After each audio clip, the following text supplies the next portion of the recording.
Have you ever had an experience in your life that made you change something that you have believed in for a very long time? Information that you didn't have when you were giving advice, or information that you didn't have when you made a decision, that when you get this piece of information makes you change your mind. Today's episode, One Mistake a Dementia Caregiver Makes by Not Traveling, is my interview with Smith Shoaf RN from Elite Cruises and Vacations. And this episode is 100% related to the experience I had as a support member on a dementia supported cruise that made me do a 180 on something I have believed in for a very long time. So listen to episode 98 to hear why I changed my mind. Hey there, success seeker. Welcome to Dementia Caregiving for Families. Do you feel overwhelmed with the daily struggle of dementia caregiving? Looking for an easier path? You're in the right place. On this podcast, we teach you the skills to simplify caregiving. We unravel the mystery of dementia and guide you through the often difficult behaviors. I'm Lizette, your host and fellow family caregiver. As an occupational therapist, I bring my professional and personal experience to this community. Here we speak the truth, but without the verbal vomit. I know you will find value in today's program, so buckle up while this flight takes off. Well, welcome back to today's episode of Dementia Caregiving for Families. And we have a very, very special treat today because we are going to talk about one big mistake family caregivers typically make by not traveling.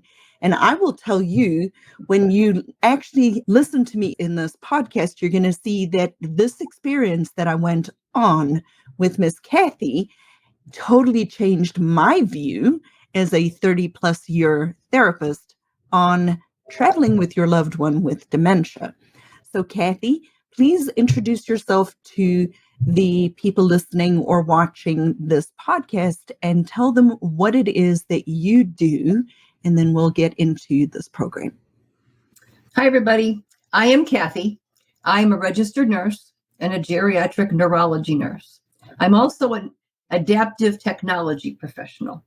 So I am professionally capable of keeping everyone safe in whatever setting they choose to be in, including traveling. So I believe that every person, with no matter as to a diagnosis, deserves to still get to enjoy their life. And so I create dementia-friendly caregiver retreat travel, along with senior elite supported travel, so that everybody still gets to go. Whether you need a scooter, a wheelchair, a power wheelchair, a walker, a cane, or you walk better than I do, which is commonly possible, that everybody gets to go. We take oxygen concentrators and we take clients that have a cognitive challenge. And we have fun.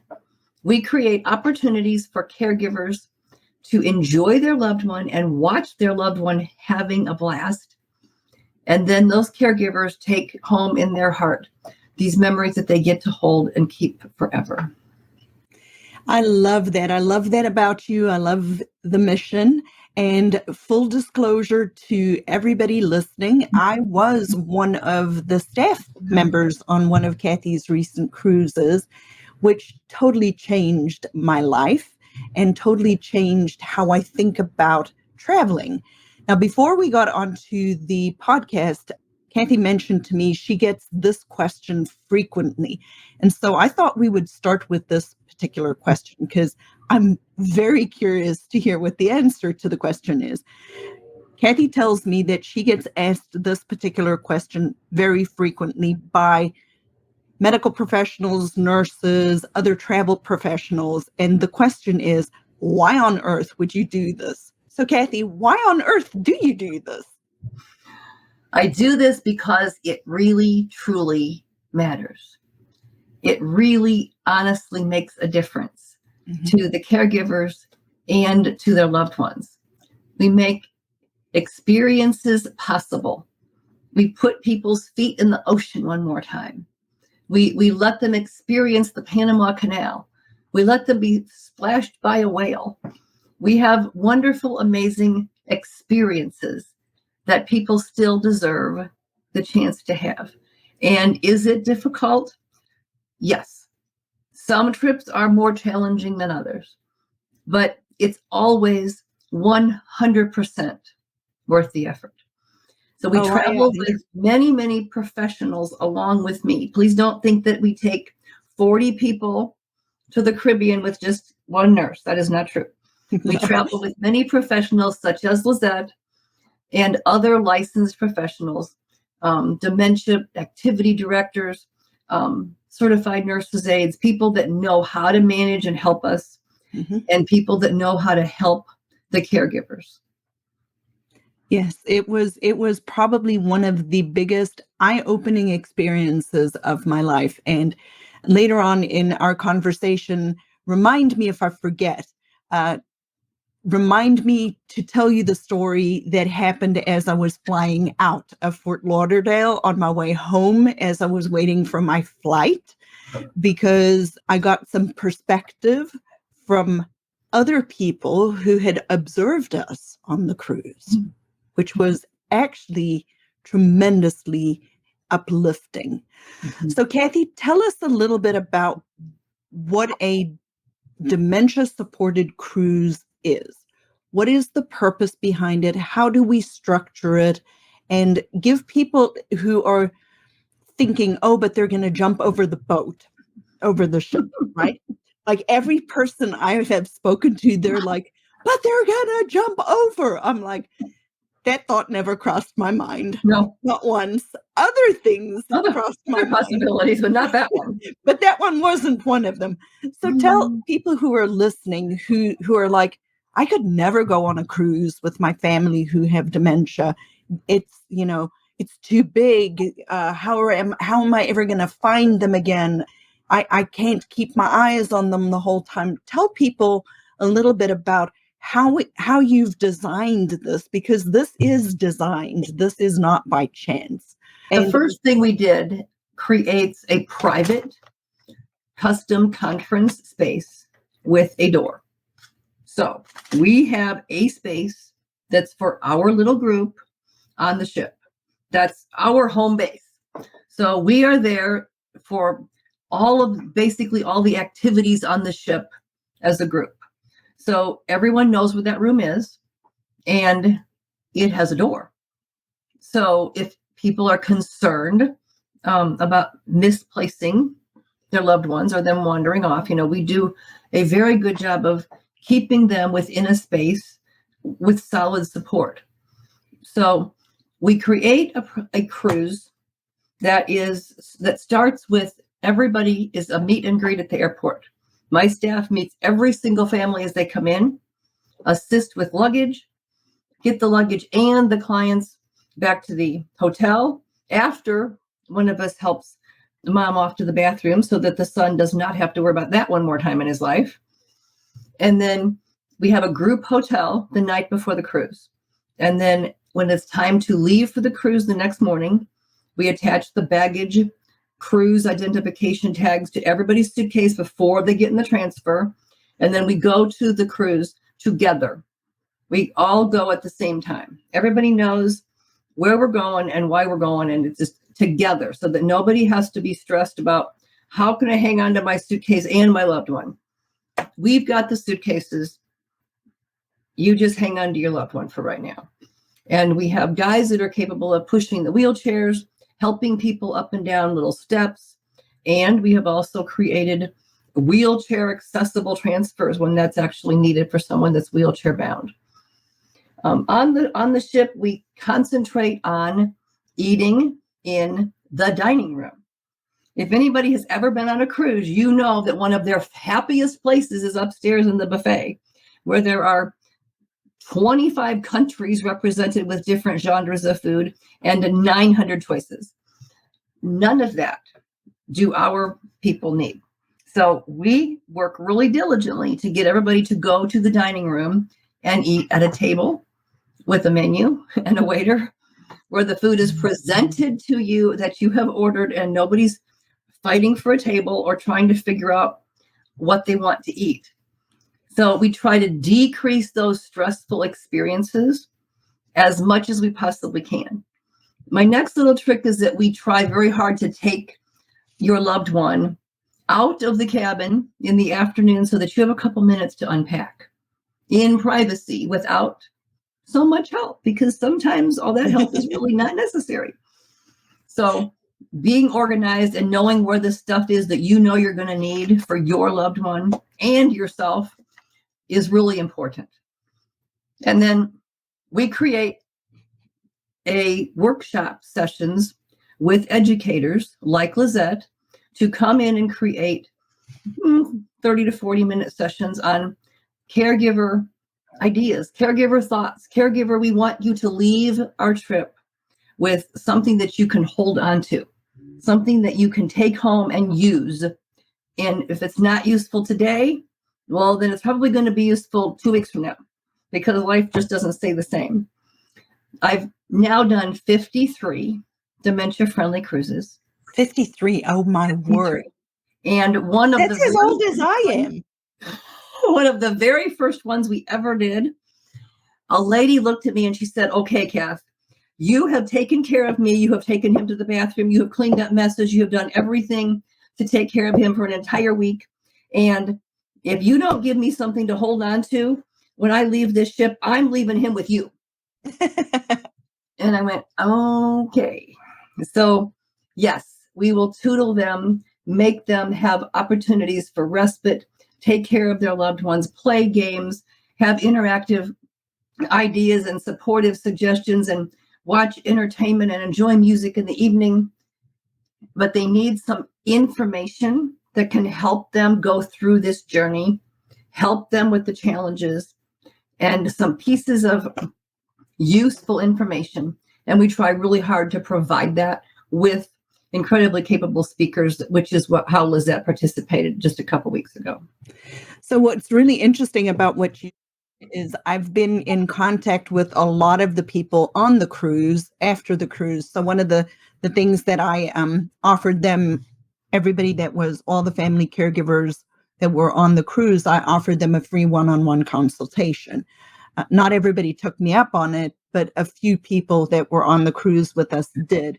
And one of the people that I was speaking with, she actually said something very interesting, that the information that she had gotten on the cruise wasn't necessarily that it what made such an impact right then and there, but afterwards, as other things started to occur, the information that was shared on the cruise about participation in activities. For example, her husband recently went through some skilled physical therapy and occupational therapy. And the presentation that I had done for everybody was on activity engagement. And one of my points that I made in one of the presentations was focusing on what the person's activities had been before, what their life story was. That apparently came out again when one of the occupational therapists came to see him at home and suggested something that I didn't say the specific suggestion, but came up with something that was very similar about the gentleman's previous vocation. And she's like, between that and listening to you, it was kind of like it went in. And then another statement she made was, I've been having him help me do things I never would have had him help me do before, because he didn't necessarily, it wasn't not like his job at home when they were younger, but it's something that he can do now. Did you know that caring for a person with dementia doesn't have to be this hard? If you are struggling and you would like to join our next free workshop, the topic of the workshop is 3 tips how to avoid challenging dementia behaviors without stress, anxiety, or burnout. I invite you to walk away with science-backed dementia caregiving skills that many professionals don't even know after attending this free workshop. If you'd like to register, message me the word workshop on Instagram or check out the link in the show notes below. And he seemed to thoroughly enjoy it. And it was just a simple activity of putting away knives and forks and spoons in the drawer. But he was engaged. And so, even though some of the education may not necessarily go in right on the cruise, it provides people with the basis on which to build more activity, more information, gives you time to filter through it. So I thought I would share that with you.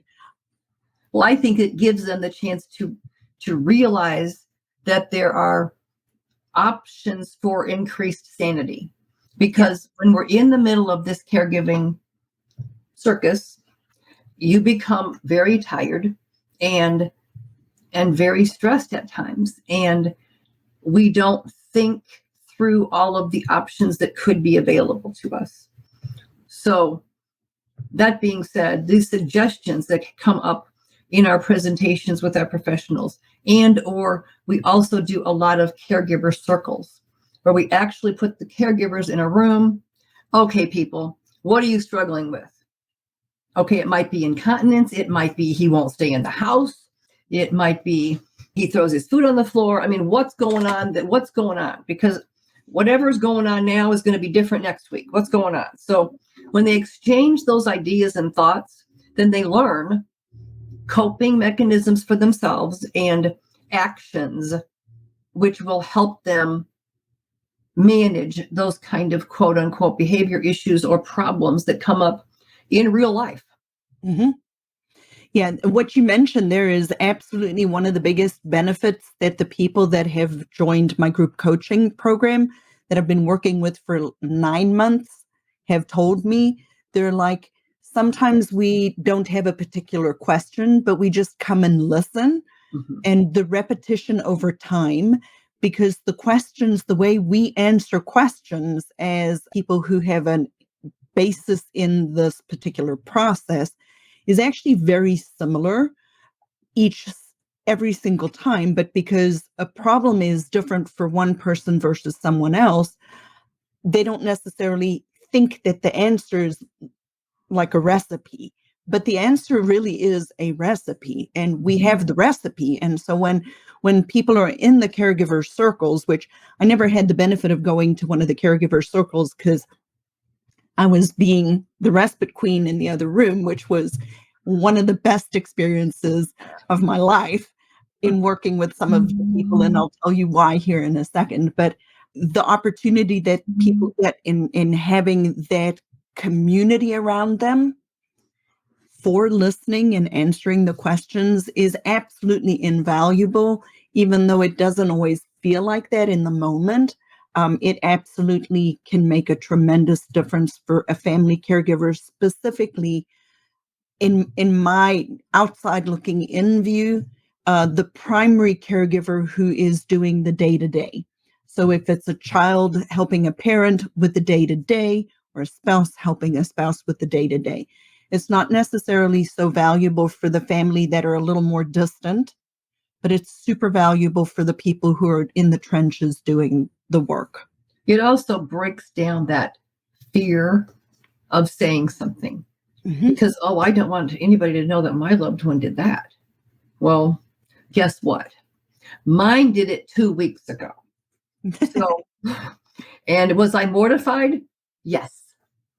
And am I happy it happened? No.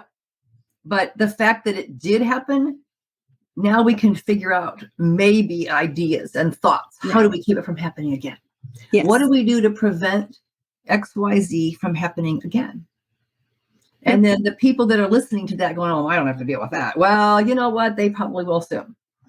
So, and even if they don't, that's okay. They're probably going to deal with something else that the other person might not have. That's so, true. Yeah. But I know earlier on in the conversation, I mentioned that going on the cruise has totally changed the way I think about traveling with a person with dementia, because as a qualified healthcare provider, as an OT, what we have always been taught is, routine is your friend. Keep the environment always the same because it's good. And 100% agree with that to an extremely large degree. But after being on this cruise, I think I've totally 180'd or 360'd, whichever one it's supposed to be, on my view on that. And the reason for that is that, yes, maybe the person that you support or help might lose a little bit of ability with the change in environment and be, maybe a little bit more confused during the period of the cruise, and maybe even a little bit more confused for a period after getting home because of all of the multiple changes.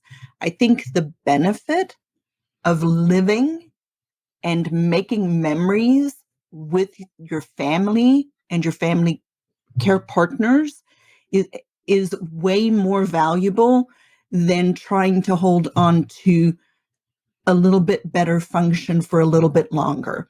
And I didn't think that that benefit would be so significant. So like I told some friends, I was extremely humbled by how much I learned. Like, I have 30 years of experience in this. I'm well qualified in dementia and dementia caregiving, but I learned so much from this experience related to what's better quality of life for the people who are involved in this process. And I say travel. I say go. Like, I will tell people now, I will always tell them go travel. We have had so many clients that have traveled with us repeatedly. And of the trip that you and I completed to the Southern Caribbean, 4 of those people have already signed up to go again, because that is my greatest honor, first of all. But they see that there is a chance to still live. Mm-hmm. They can still enjoy doing things that may not be exactly the way that they did them before, mm-hmm. but they're still great. Yeah. They're still great. They don't have to be exactly the way they used to be. It can be wonderful to go on a cool excursion and take one of Kathy's caregivers with you, because it's just easier to take Dad on an excursion to see the whales with another man as opposed to his daughter. So you know what? That's great, because now one of my guys can help him on and off the boat, decrease the risk of falling, and handle toileting issues. And it's just fun because everybody has fun together. Mm-hmm. And getting to have those amazing memories with your loved one is priceless. It is priceless. I have stayed in contact with several of the people on the cruise, and it was a larger one of Kathy's cruises. We had 9 humans that we were supporting and extended families on the cruise. So I think our entire group was like 31 or something like that, Kathy. Mm-hmm. So it was a larger group of people that we were supporting. But I've stayed in contact with a fair amount of them, mm-hmm. and a lot of them have told me that they want to do it again. And I have one of them that we took is seriously considering going to Europe with us. 4 are going to the Caribbean, and 1 is looking at going to Alaska. Oh, that's making me so happy. So So it makes me joyfully happy that what we did met their needs and exceeded their expectation. That what they did, they had a blast. They had fun. They got to see and do and touch and feel new and different things. And listen, like Lizette said, there is never an experience, and now we're on 54 in a couple days here, that I do not learn something new. I will learn something from one of my presenters. I will learn something from one of my clients, from one of their loved ones. I don't know what it's going to be this time, but it is always a positive learning experience for me to prayerfully be better. I mean, be better at what we offer, be better at what we do, be better at how I present it, better at how I explain it. You know, living is a great thing. And being able to be joyful with the opportunities that we have to get to live, that's what I'm all about. Right. I think one of the prevailing narratives that I am so desperately trying to change through the podcast and everything that I do is this underlying current in the world that dementia is the worst thing that can happen to you, and that from that moment on you're just waiting to die. And to me, that is the saddest thing for people, both the person living with dementia as well as the family of the person living with dementia, because we need to stop looking at what a person has lost, and we need to focus on what they still have. And they have so many skills and so many wonderful things to still share with you, even though it looks different. For example, I'll use this example in the respite care, in the respite circles, when everybody was going to, when the families were gone, and Becky and I were working with the group of people that needed support. And as a therapist, my job has always been to correct, right? You know, because our goals are written, a person needs to get 5 out of 7 right, or 5 out of 10 right, or whatever, to show progress related to dementia or whatever, Medicare's insurance rules. But what was the most fun experience for me as a therapist was playing a game of cards with our members who were there. And it was an Uno deck. And I have no idea how to play Uno, first of all. And you still don't, but I still don't know how to play Uno, but it was the best card game I've ever had in my life. And the reason it was so much fun to me was to see how much the people enjoyed it, because I took all of the, whether it's right or wrong, away from the game. And everybody got 7 cards, and we just kind of played a game, and it would be, Lizette, which one should I play? I'm like, well, which one do you think? And the answer would be, well, I think this is a good card. And I'm like, I think that's a great card. And the game had absolutely no rules. However, every single one of the people who were playing the card game with me beamed, because from a social perspective, I could banter with them. I could tease them. One was the card shark. One was, we just had so much fun playing this game of cards. But it totally made me think about things in a different way, because our normal response in a situation, like a family situation or something, is then to try to correct and follow the rules. Well, I threw the rules out of the window, and I was still able to facilitate each one of them winning a hand. And it was so much fun. And I'm like, I can't wait to do that again. Because it's a very different view from being a therapist that you're constantly correcting or rehabilitating someone. And even in habilitation, we're not doing something like that. But what I want families to hear is play games with your family member and throw all the rules out of the window and just play a game. And just do it. And just do it. Make it up as you go along. Take the Monopoly game. And whatever rules come out, you just go with the flow and make memories, because you will never, ever regret that time that you have spent connecting, because that's what about those people during that card game totally connected with me, and they totally connected with one another. And it was fun. And it was so much fun.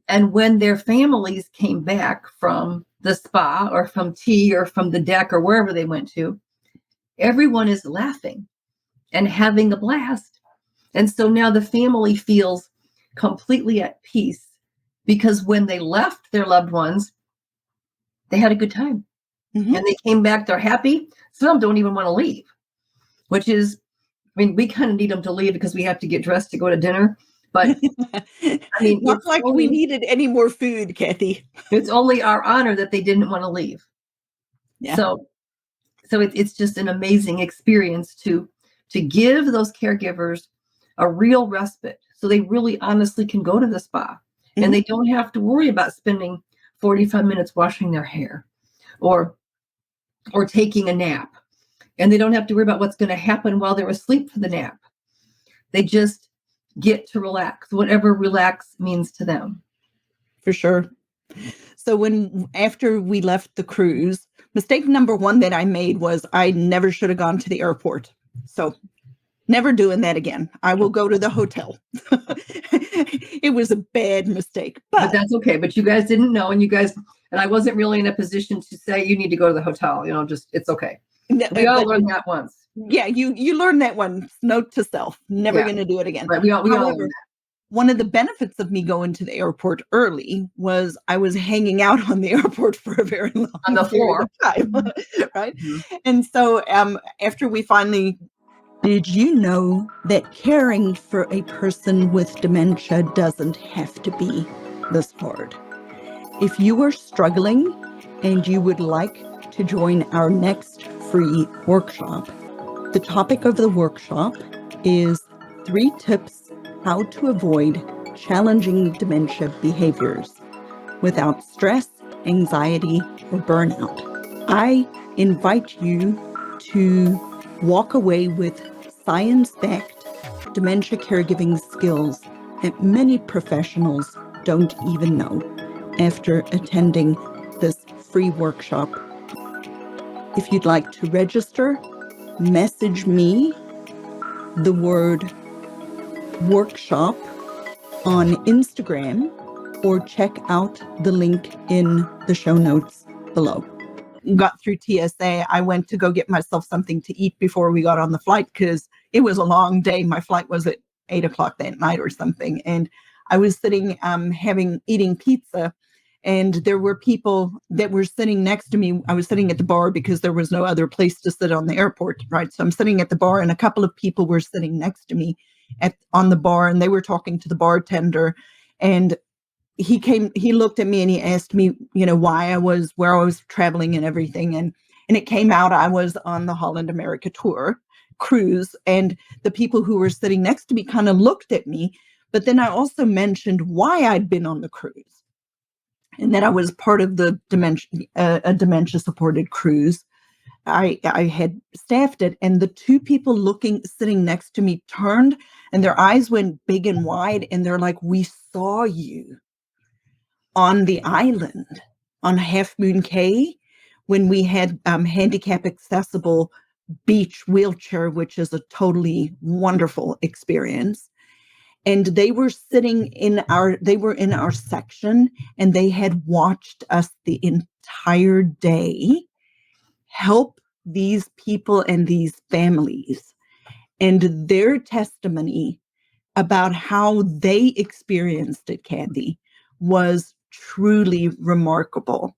They just had, they asked me a lot of questions about what it was that we were doing, and then they're like, "We watched it the entire day, and we couldn't believe what you guys did with all these people and how you actually got them in the water and, just the whole thing. So what I want people to understand from that is there's the societal tendency to shove people, specifically people with cognitive impairment, into a dark alley and a dark corner and a dark room somewhere and not talk about them. But the reality of the matter is, if we continue to work with, quote, treat, I'm not talking about treat like medical treatment, but human, right? Treat people with cognitive impairment as the human being that they still are. We change the world.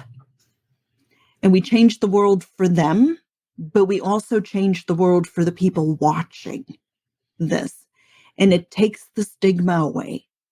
And it makes it not so scary anymore.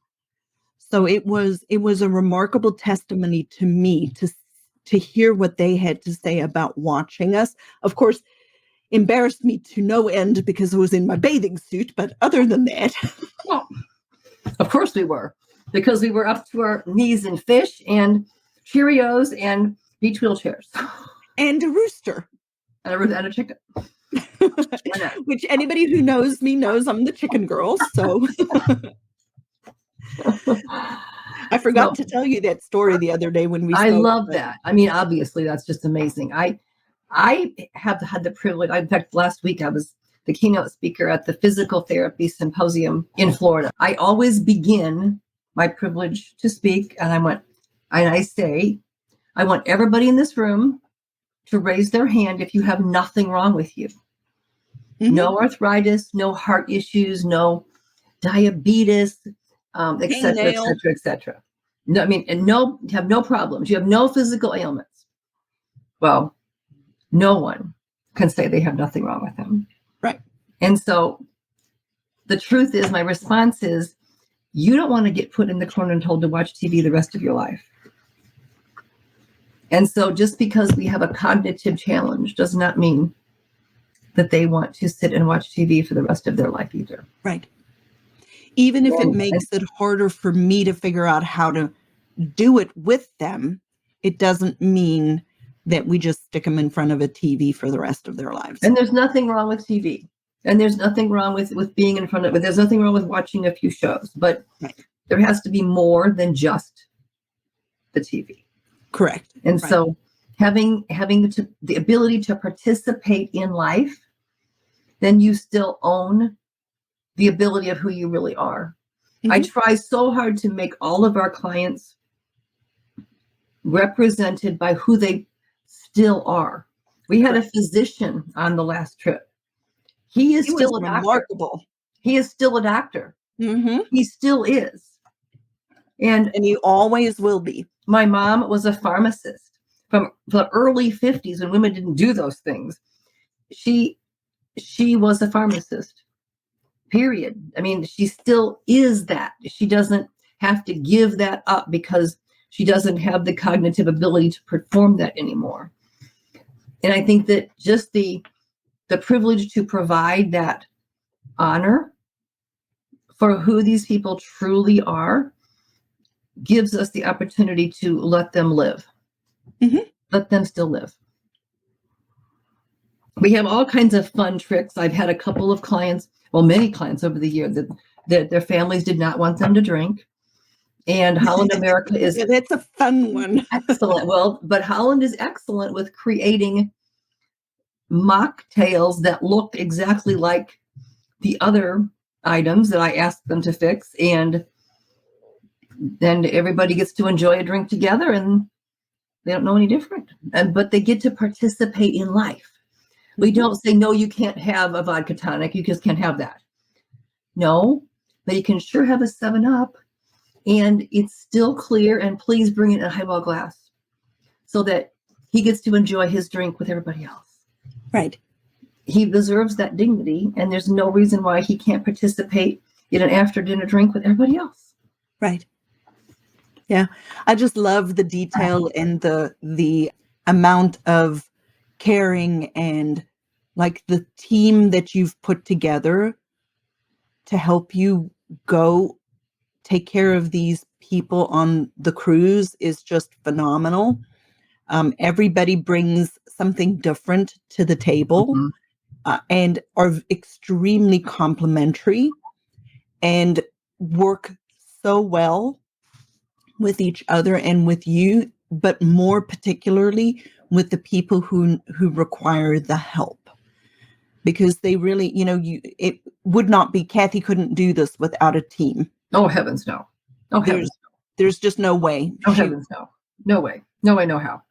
I mean, I don't care.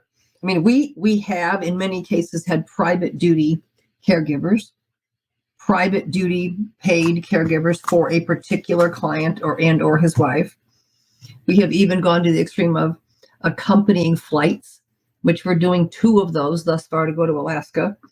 Those kind of situations are readily available. We will happily provide that kind of service, but we just want to know ahead of time what people need. What kind of support do you need? But we can absolutely provide additional assistance as requested, whatever that means. Well, Kathy, this is so much fun. Thank you so much for being here today. Tell people where they can connect with you. If somebody who is listening to this at whatever point, podcasts live for a very long time, where can they go to connect with you if they're interested in coming on one of your dementia-supported cruises? Well, my business phone number is 219-608-2002. And that phone will either ring or take a message, or it'll be there. I have a full website, though, which explains and details the support and all of our upcoming trips. And that website is Elite, ELITE, Cruises, CRUISES, and Vacations Travel.com. And that's a long website, but we will put it in the show notes. Thank you. Thank you. For sure. And that takes you to all the details. It takes you to my picture and phone numbers and emails and all of the details of what we do. Oh, what a blessing this was. And one of the biggest honors in my life was to go on that cruise with you. It was truly such a blessing. Well, it's definitely time to do it again. Hard work, for sure. Oh, it's not any time to get any massive sleep. That's for sure. Oh, I slept like a baby. Well, that's good. I slept like a baby, but then it's because I worked like... Well, because it never stops. Because it never stops. Because when you think it's going to stop, then it doesn't. Because somebody else needs something. It was well worth it, though. I do 2 things. I now do 2 things that I see kind of like a ministry.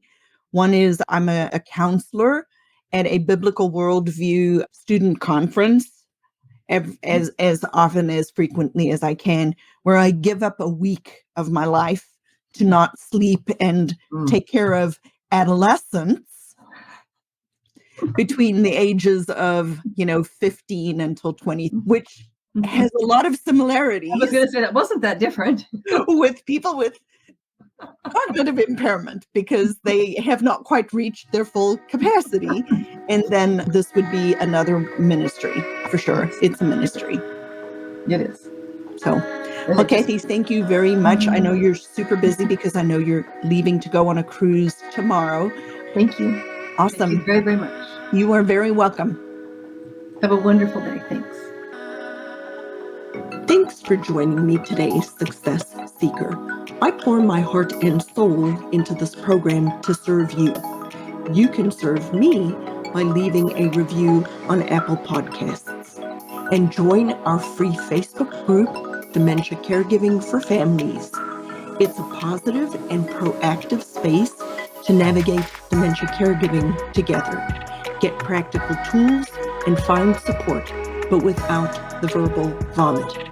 Be a part of our community where we seek to find peace of mind and ease despite the dementia diagnosis.